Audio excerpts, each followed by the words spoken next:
Good morning, Wind Chasers. Welcome to another episode of Chasing the Wind. We're chasing after the Holy Spirit and see what He's up to today. So here's what's going on. So I think I've told you before, Wind Chasers, that my wife and I do not have cable or dish. We just pull up YouTube on our TV, our smart TV, which is much smarter than us, by the way. But we pull up YouTube because I'm like a information junkie, so I like to watch documentaries. I like to learn things, and of course YouTube is always right, but anyway, about as right as the mainstream media. But anyway, I digress on that one. There's a channel that shows up that Sandy and I get a charge out of. We get a charge out of watching. There's some things on there like air horn scares, where someone turns around, they blast an air horn at them or something, and they like jump or something like that. It's just a lot of fun. As long as it's not us, by the way. But there's another one we watch. I think, is it okay, producer? Is it okay for me to mention someone else's channel on here without getting in trouble? Okay. It's free plug for them. They don't not sponsor this video. No one's sponsoring this video but the Lord himself. It's a channel called Fail Army. You got to watch it. Sometimes people in their failures get a little vocal. But anyway, if you can get past that and look at the humor of it all, then it's pretty funny. But anyway, they call it Fail Army, and it's all these things where people it's almost like America's Funniest Home Videos, but where people crash. Or they jump on a trampoline and it's got ice on it or something and ice shatters. Or their bike crashes or something like that. Or they're walking along the street and someone drives by with and hits a mud puddle and splashes them, or something like that, something they don't expect.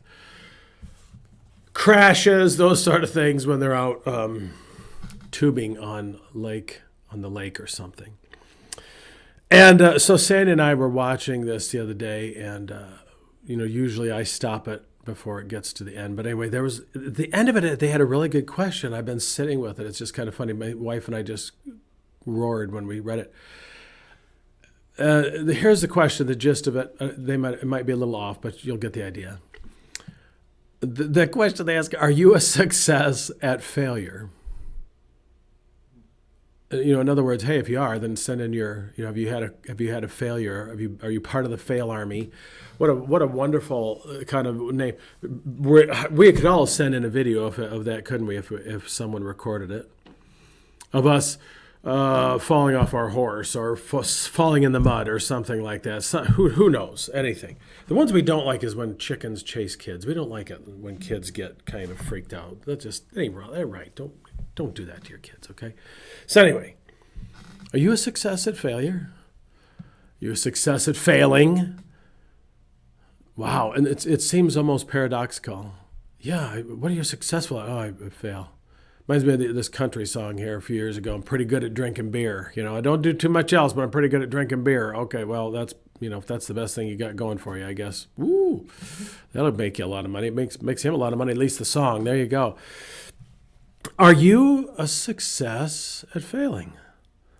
How would one be a success at failing? See, this is where my mind goes. I start processing all this. I know they just want you to send in your videos. So you make it a fool of yourself.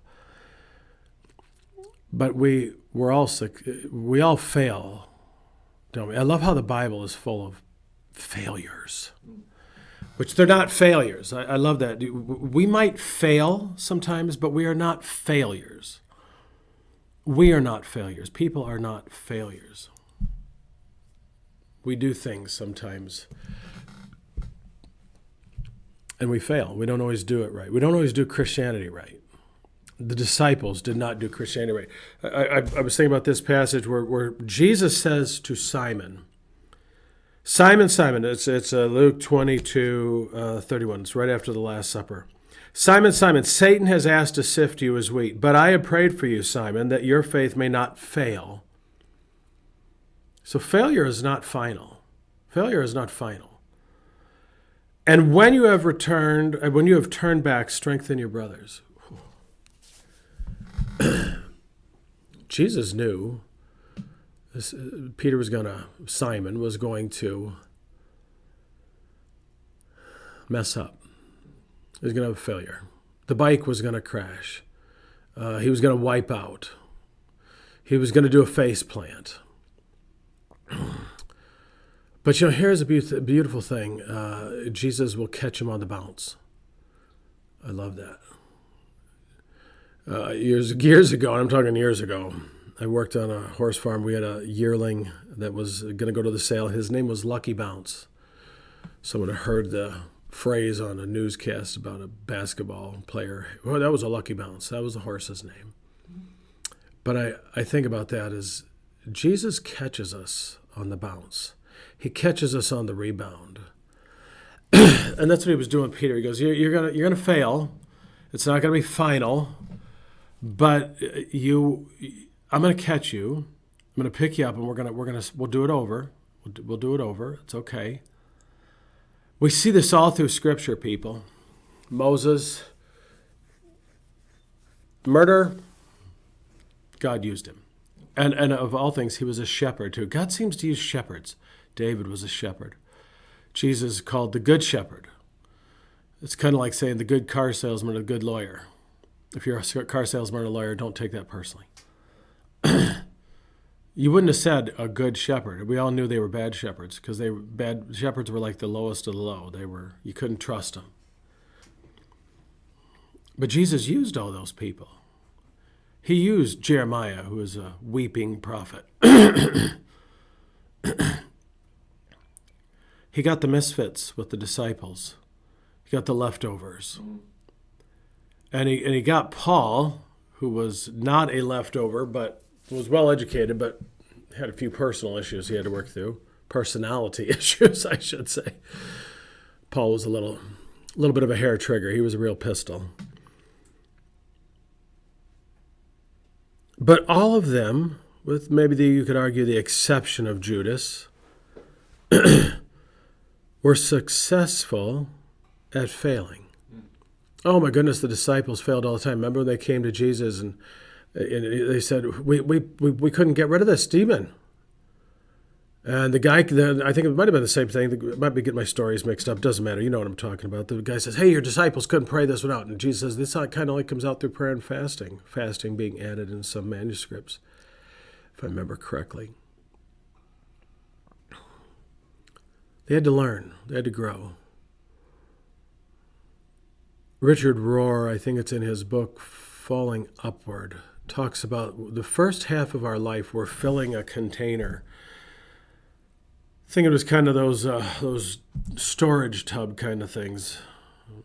Some of us have bigger ones than others.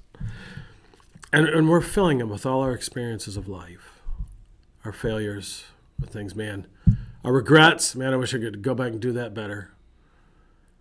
But he says in the second half of life, we open it up and we got to start pulling that stuff out and saying, here's what we learned. We don't value age in our country. Other countries do. We don't. We want to throw it away. But there's all that information, all that knowledge we can learn from older people. I loved learning from older people. Well, at least listening to them. I didn't always learn, but now some of the lessons are coming back. So here's the deal, folks. I'm gonna let you just sit with that. It's funny with Peter with that. Then he disowns Jesus after that on the Mount of, they go on the Mount of Olives, and Jesus is about to be crucified and go on trial and get crucified. But Peter fails miserably 3 times, denies Jesus. But then even in John's gospel, Jesus restores him. Says failure is not final. Failure is not final. It was a lesson learned. It was a chapter in your book.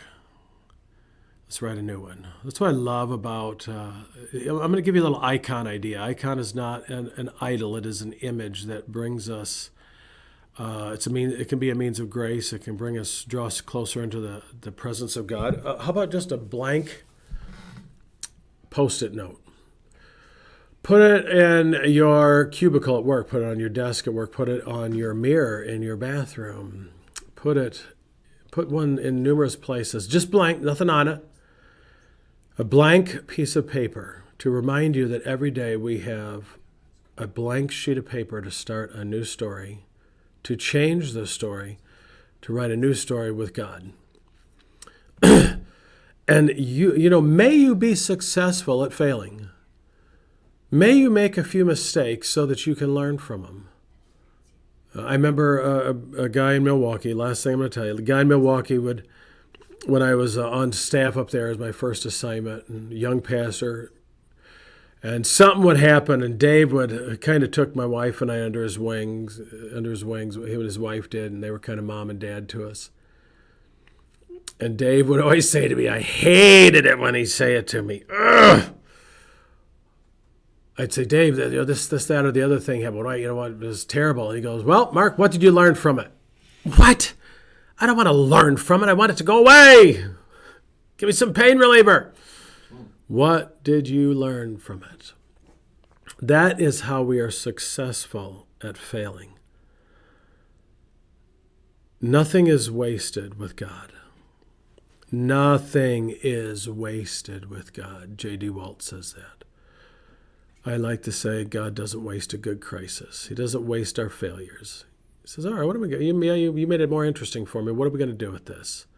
So wind chasers, may you be successful at failing this week. When you fail, learn from it. That's how you will be successful at failing. And keep that phone going, because you might just get a video on the fail army. Anyway, until next time, I'm Pastor Mark. Grace and peace.